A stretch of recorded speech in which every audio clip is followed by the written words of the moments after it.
Hello my friends, welcome to my YouTube channel में आपके लिए बहुत ही अच्छी और सच्ची 3 स्टोरी लेकर आई हूँ। तो आप सुनोगे तो आपको डर भी लगेगा और मज़ा भी आएगा। तो तैयार हो जाओ डरने के लिए। स्टार्ट। मेरा नाम जागृति है। मैं अपनी एक स्टोरी आप लोगों के साथ शेयर करना चाहती हूँ। मैं तब क्लास करीब करीब 8th में पढ़ती थी और फिर मेरी एक सहेली हुआ करती थी जिसका नाम था पिंकी। पिंकी मेरी बहुत अच्छी और बेस्ट फ्रेंड थी। पिंकी ने मेरे साथ ये स्टोरी शेयर की थी और मेरा भी कई ऐसी स्टोरी हैं। मेरे भी कुछ कुछ एक्सपीरियंस है जो मैं बाद में आप लोगों के साथ शेयर करना चाहूँगी। पिंकी ने बताया एक बार की बात है, वो अपने नाना नानी के घर गई हुई थी। नाना नानी वहाँ पर गांव में अकेले ही रहा करते थे। पिंकी उनके पास गई अपने समर वेकेशन में। अपना बहुत ही क्लास 7 से जब 8 आ रहे थे हम, उस समर वेकेशन में वो बहुत ही खुशी खुशी गई नाना नानी के पास। जाने के बाद वो देखी कि गांव पहले से भी बदल चुका है और बहुत अच्छा लग रहा है। और उनके जो गांव घर था नाना नानी का, खेतों के बीच में था, बहुत ही बड़ी हवेली के टाइप। तो पिंकी तो वहाँ जाने से दिल करता था कि वो शहर ना आए, फिर भी पिंकी क्या करती, आना तो पड़ता ही था। पिंकी शाम के समय में कुछ लड़कियों के साथ थोड़ा दूर में खेलने जाया करती थी। हमेशा वहाँ पे जाने से पहले भी बचपन में गई थी, खेलने जाया करती थी, क्योंकि उनका घर थोड़ा दूर हुआ करता था दूसरे लोगों से। उसके नाना नानी को पूछी, तब करीब 4 बज रहा था। बोले कि मैं थोड़ा खेलने जाऊँ। नाना नानी बोले हाँ जाओ, लेकिन जल्दी आ जाना, शाम 6 बजने से पहले आ जाना। मैं दिया जलाऊंगी और तू भी मेरे साथ रहना। उसकी नानी ने उससे ऐसे कहा। वो चली गई। शाम के 6 बजे, लेकिन पिंकी वापस नहीं आई। उसके नाना जी बोले आती ही होगी, चिंता मत कर। बोलकर उसके नानी जी को खेत में कुछ काम था, कुछ नौकर से वो काम करवाते थे, सामने तो उनकी खेत थी। वो निकल गए।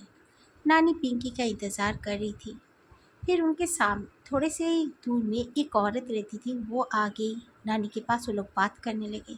करते करते उसके नाना जी आ गए। 8 बज चुके थे। उसके नाना जी ने कहा पिंकी कहाँ अभी तक नहीं आई, तुमने ढूंढा नहीं? उसकी नानी बोली मेरे ध्यान से उतर गया। फिर वो लोग गए जहाँ खेलते थे वहाँ पर। वहाँ पर जाने के बाद उन लोगों ने पिंकी को बहुत बुलाया, लेकिन पिंकी कहीं पे भी नहीं मिल रही थी। अब तो नानी रोने लगी, चिल्लाने लगी। फिर जल्दी से उसके पेरेंट्स को कॉल कर दिया उसके नाना जी ने। उसके पेरेंट्स भी बहुत डर गए। वो लोग भी आने की तैयारी करने लगे बाय रोड। खैर, ये सब होने के बाद करीब करीब थोड़ी देर बाद देखते हैं पिंकी बहुत ही बुरे हालत में उनके पास लौटी है। पिंकी के शरीर में जैसे पूरा किसी ने मड्डी होता है, जो पानी और मड होता है, जैसे किसी ने लेप दिया है इस तरह। और पिंकी थर थर काँप रही है। जल्दी से उसको साफ़ सुथरा किया जाता है। फिर देखते हैं कि उसका शरीर गर्म तप रहा है। उसको जल्दी से डॉक्टर के पास ले जाते हैं। फिर उसके मम्मी पापा भी आ जाते हैं। 3 से 4 दिन पिंकी का तबीयत बहुत ख़राब रहता है। उसके पापा बोलते हैं हम लोग शहर चले जाते हैं। अपने ही गाड़ी में वो लोग जल्दी से पिंकी थोड़ी सी ठीक होती है उसको शहर लेकर आ जाते हैं। उसकी नानी भी उनके साथ आ जाती है। उसके बाद जो पिंकी ने बताया, ये लोग सब हैरान हो गए। पिंकी ने बताया कि वो गई हुई थी वहाँ पर खेलने के लिए। फिर खेलते खेलते वो छुप गई थी और फिर हाइड एंड सीक खेलते खेलते सब कोई छुपते ही छुप गई थी। लेकिन उसके बाद कितना टाइम गया होगा उसे पता नहीं, उसे कोई ढूंढने नहीं आया, किसी का शोर नहीं आ रहा था और वो बहुत ज़्यादा घने पेड़ों के बीच में छुप गई थी।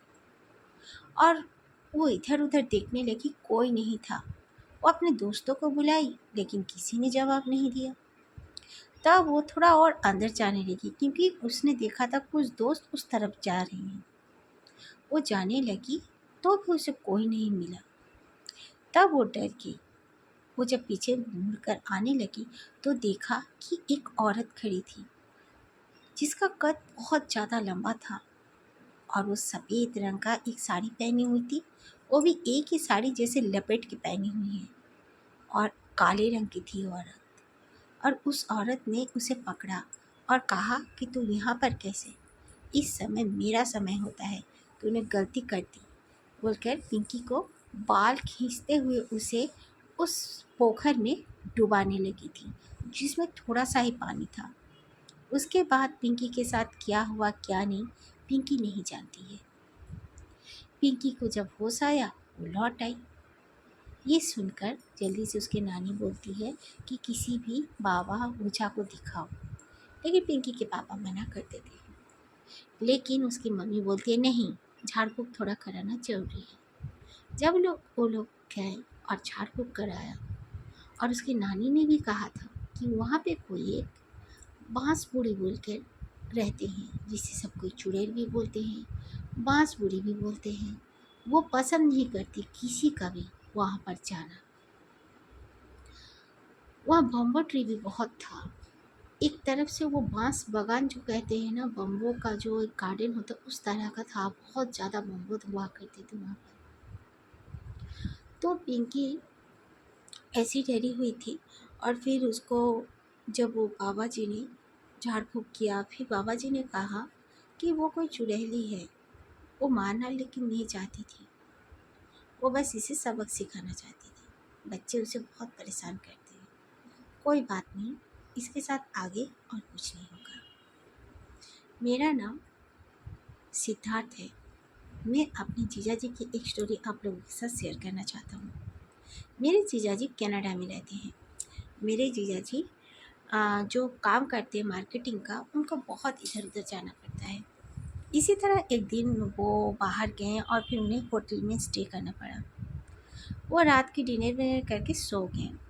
सोने के बाद अचानक से उनको लगा कि उनका जो खिड़की था उनके सर के आगे में, मतलब सर के पीछे, वो सोए हुए थे बेड में और सर के पास एक खिड़की था।